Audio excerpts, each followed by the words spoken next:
Patrick Nelson had seen the numbers. Sales were slipping in one of his furniture stores. Customer complaints were piling up. But what made his stomach tighten was a recent review. "I've never felt more unwelcome in a store. Staff ignored me like I wasn't even there." Patrick had inherited the furniture chain from his father, who built it from the ground up. 7 stores spread across the state, each carrying the family name. He trusted his managers to handle things, but lately, something felt off. Reports from corporate weren't giving him the full picture. So he decided to go undercover. With the help of a professional makeup artist, Patrick transformed into Rick Dawson, a middle-aged man with graying hair, a slight belly, and thick-rimmed glasses. He dressed in a basic polo and jeans, nothing flashy. He looked like an average guy out shopping for a new couch. None of the employees at this store had ever met him in person. He mostly worked from headquarters, and with 7 locations, it wasn't surprising that the staff only knew him as a name on a paycheck. That anonymity worked in his favor. As he walked into the store, he immediately sensed the atmosphere was off. The place was quiet, but not in a peaceful way, more like the kind of quiet where employees were avoiding customers instead of helping them. A young couple wandered around, glancing at price tags, but no one approached them. Behind the counter, a man in his mid-40s leaned back in his chair, scrolling through his phone. His name tag read Lance Store Manager. Patrick's eyes narrowed. He wandered further into the store, observing. A younger employee, a guy in his 20s named Eric, was dusting a coffee table with a bored expression. Another worker, a woman with short red hair named Dana, was actually busy adjusting throw pillows and straightening display chairs. Then Patrick noticed something that made him stop. Near the entrance, an older man in a wheelchair struggled to get through the doorway. The automatic doors had malfunctioned, leaving him stuck. He tried maneuvering, but the heavy entrance mat wasn't helping. Patrick saw it immediately. So did Eric. But Eric just sighed, shook his head, and turned away. Patrick's chest tightened. He watched, waiting for anyone to step in. The older man glanced around, clearly embarrassed, clearly in need of assistance. Still, Eric ignored him. Patrick clenched his jaw and walked over himself. "Hey, sir, let me help you with that." He grabbed the door and pulled it open, holding it steady while the man wheeled himself inside. The older man gave him a grateful nod. "Thank you, son. Thought I was going to be stuck out there all day." Patrick forced a polite smile, but his blood was boiling. He turned toward Eric, who was now pretending to be fascinated by a display shelf. Patrick wasn't about to let that slide. Patrick kept his movements controlled, but inside, frustration burned. He turned to Eric, who was still avoiding eye contact, pretending the last 30 seconds hadn't happened. Patrick wasn't going to let him off that easily. "You saw him struggling," Patrick said, keeping his voice level. "Why didn't you help?" Eric finally looked up, his expression blank. "Wasn't my job," he said with a shrug. "I'm on the sales floor, not maintenance." Patrick stared at him, waiting for some sign of guilt, some flicker of awareness that he had just refused to help a customer in need, but Eric's face remained impassive. Before Patrick could say more, a voice cut in. "Eric, take these to the back." Lance, the store manager, had finally looked up from his phone. He held out a clipboard without even glancing at either of them. Eric grabbed it and walked off without another word. Patrick exhaled slowly. He turned his attention back to Lance, studying him. The man looked more interested in getting rid of an uncomfortable situation than actually addressing what had happened. Patrick decided to push. "Is that normal here, ignoring customers when they need help?" Lance finally met his eyes, his expression a mix of annoyance and disinterest. "Look, man, we're a furniture store, not a full-service concierge. If people need help with something, they can ask. Otherwise, we don't bother them." Patrick folded his arms. That guy couldn't ask, he was stuck. Lance sighed, rubbing his temple like this conversation was a waste of his time. "You a secret shopper or something?" Patrick kept his face neutral. "Just a customer who thinks service should mean something." Lance let out a dry chuckle. "Service? Buddy, this isn't some high-end showroom. People come here for decent prices, not hand-holding." We don't have time to babysit every person who walks in. Patrick let those words settle. He had built this company with his father on the belief that customers weren't just walking wallets, they were people who should feel valued. And here was his store manager openly dismissing that idea. Patrick could feel the weight of the moment pressing down. He had come here expecting to find problems, but this was worse than he had imagined. It wasn't just laziness. It was a culture of disregard. Before he could respond, a voice interrupted them. "Excuse me, can someone help me find a recliner?" An older woman stood near a display, looking around expectantly. Lance barely glanced her way. "Eric will be back in a minute," he said, already turning back to his phone. Patrick didn't hesitate. He walked over to her himself. "What kind of recliner are you looking for?" She smiled, relieved. "Something with good back support. My husband has trouble getting up from low seats." Patrick nodded and gestured toward a row of options. As he helped her, he made a note of something else. Dana, the red-haired employee, was the only other worker actually assisting customers. Eric was gone. Lance was glued to his phone, and yet Dana was moving between customers, adjusting displays, answering questions. Patrick watched as she helped a young couple measure a dining table, then immediately turned to a man browsing sofas. She was doing 3 people's jobs while the actual manager couldn't be bothered to look up. Patrick clenched his jaw. Something needed to change, and soon. Patrick spent the next hour quietly observing the store's operations. What he saw only confirmed his worst fears. Dana was stretched thin, juggling multiple customers at once, while the rest of the staff remained indifferent. Eric had returned from the back, but looked more interested in leaning against a display shelf than actually engaging with anyone. Lance still hadn't moved from behind the counter. Patrick decided it was time to push things further. He walked up to Dana as she finished assisting a customer. She looked exhausted but still managed a polite smile when she turned to him.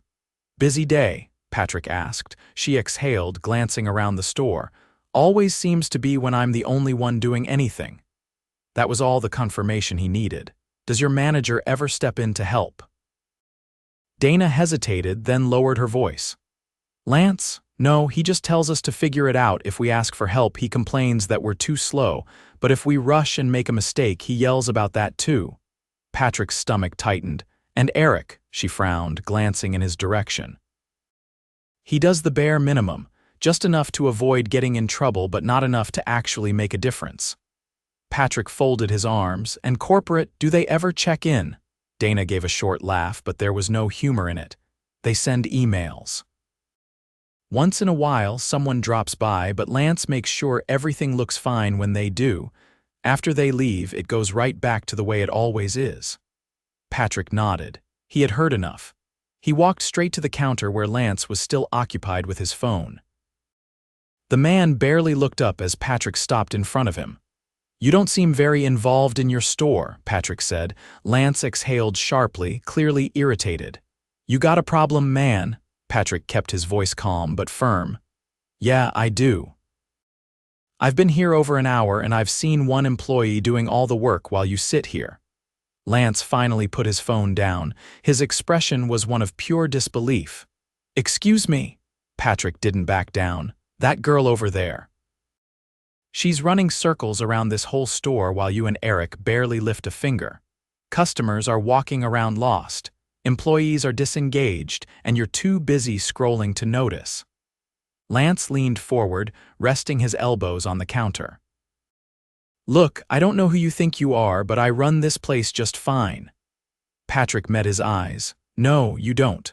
Before Lance could respond, Patrick reached into his pocket and pulled out his wallet. He took out his business card and placed it on the counter. The moment Lance's eyes landed on the name, his entire demeanor shifted. His face drained of color. His mouth opened, then closed, as if his mind was scrambling to catch up. Patrick let the silence hang in the air for a long moment. Lance finally managed. Patrick nodded. "I own this company, and what I just saw today, completely unacceptable." Eric, who had been listening from a distance, suddenly straightened, his posture stiff with panic. Dana, standing a few feet away, looked equally shocked but not nearly as guilty. Patrick leaned in slightly. "Let's talk about what's going to happen next." Lance shifted in his seat, his fingers tapping the counter, his confidence crumbling under Patrick's gaze. Eric, standing nearby, looked frozen, his eyes darting between Patrick and the exit like he was debating whether to bolt. Dana, though stunned, kept her posture straight, her hands clasped in front of her as she watched the scene unfold. Patrick kept his voice steady, controlled. "I want to understand something. Do you think this is how a store should be run?" Lance swallowed hard, his bravado gone. I mean, we hit our sales targets most months." Patrick's expression didn't waver. "That's not what I asked. Do you think ignoring customers, letting one employee handle all the work and sitting here on your phone is an acceptable way to lead?" Lance glanced toward Eric, as if searching for backup, but Eric was too busy staring at the floor. Patrick let the silence stretch before continuing. "I watched an elderly man struggle at the entrance of this store and no one lifted a finger to help him. You were right here in full view of what was happening, and you did nothing." Lance's jaw tightened. "I didn't see," Patrick cut him off. "Eric did. He looked right at the man and turned away. I had to step in." Eric finally spoke, his voice weak. "I didn't think it was a big deal." Patrick turned toward him, his stare unwavering. "Not a big deal. A man in a wheelchair was stuck outside the store and you ignored it. What does that say about how you view customers?" Eric opened his mouth, then closed it, his face turning red. Patrick exhaled, forcing himself to stay calm. "This business isn't just about selling furniture, it's about trust, about making people feel valued when they walk in. If customers feel ignored, they don't come back. And if employees think they can coast through shifts without effort, the entire operation collapses." Lance straightened. "Look, I get it, all right. Maybe things have gotten a little loose around here," but Patrick cut him off again. "This isn't a little loose. This is a complete failure of leadership." Lance's face darkened, but he didn't argue. Patrick turned his attention to Dana. "You're the only one in this store who seems to care. I've watched you juggle customers, fix displays, and actually do your job while the rest of the staff stands around." Dana hesitated, clearly unsure how much she should say. Patrick gave a slight nod. "Be honest with me.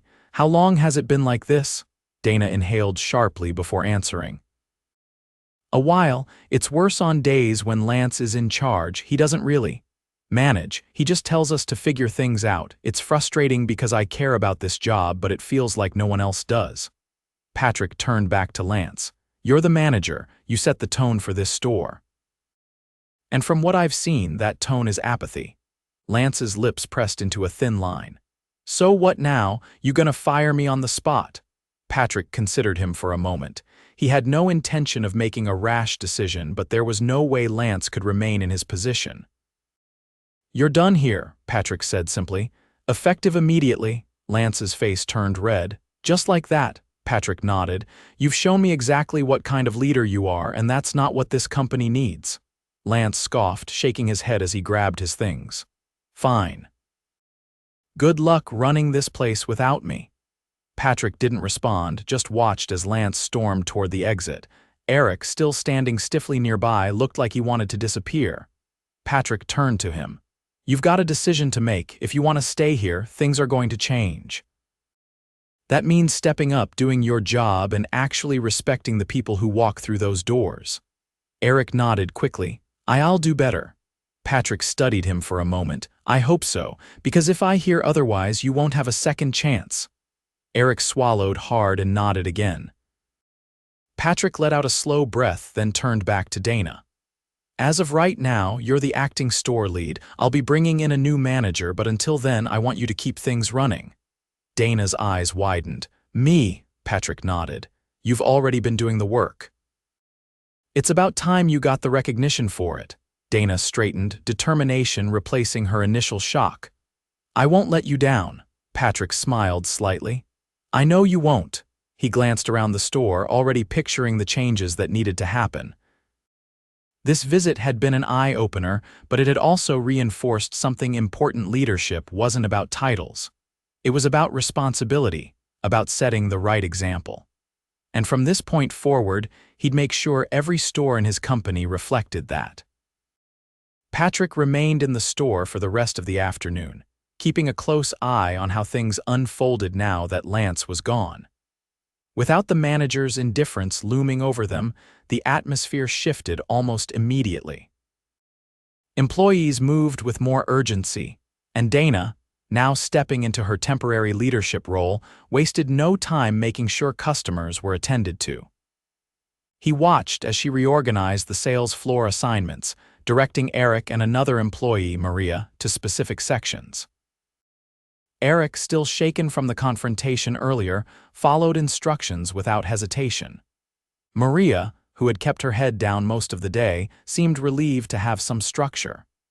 Patrick appreciated Dana's approach. She didn't bark orders, but she made it clear what needed to be done. When a customer lingered near the mattress section, she nudged Eric toward them with a quiet but firm nod. A few minutes later, Patrick noticed Eric actually engaging in conversation, explaining product details instead of just hovering nearby. It was a start. As Patrick quietly observed, a middle-aged man in business casual attire entered the store. He carried a tablet and glanced around as if taking mental notes. Patrick recognized him instantly. Nathan, one of the regional supervisors responsible for checking in on store performance. Nathan approached the counter, looking around with a puzzled expression. "Where's Lance?" Dana hesitated before answering. "He's gone," Nathan frowned. "Gone? What do you mean?" Patrick stepped forward. "I let him go." Nathan turned, his expression shifting from confusion to alarm. "Wait, you," he studied Patrick for a moment, his eyes widening as realization set in. "Your—" Patrick gave a small nod. Nathan's shoulders stiffened. "I wasn't informed you'd be visiting." "That was intentional," Patrick said. "I needed to see things for myself." Nathan's gaze flickered toward Dana, then Eric, then back to Patrick. "And you fired Lance, just like that?" Patrick met his eyes evenly. "Yes, I saw enough to know he had no business leading this store." Nathan exhaled sharply, rubbing his forehead. "I wish you had called me first. There's a process for this." Patrick's voice remained steady.